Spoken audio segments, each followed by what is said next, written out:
Think math. Here is the formula for the arc of a sector. In degrees, it reads 2 pi r times the angle over 360. But in radians, it is simply r theta. One multiplication and you are done. Where did all that clutter go? Last time we defined a radian like this. Theta is the arc divided by the radius. So multiply both sides by the radius. The arc is r theta. There is no derivation here at all. We only rewrote the definition.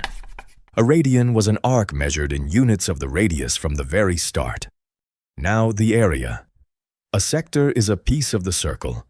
Whatever fraction of a full turn the angle is, that is exactly the fraction of the area. A full turn is 2 pi.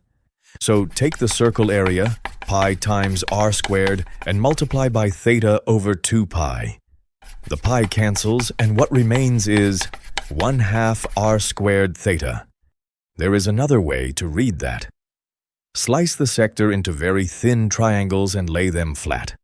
Join all the bases and you get the arc, and every height is the radius. A triangle's area is 1/2 times base times height.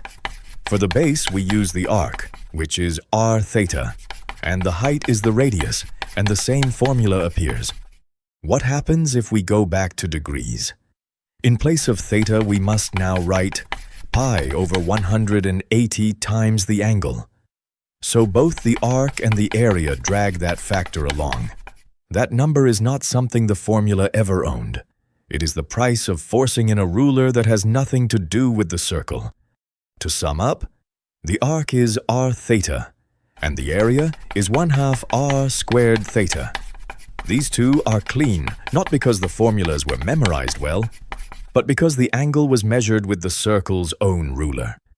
Fit the ruler to the circle, and the formula simplifies by itself. A sip of math every day with Think Math.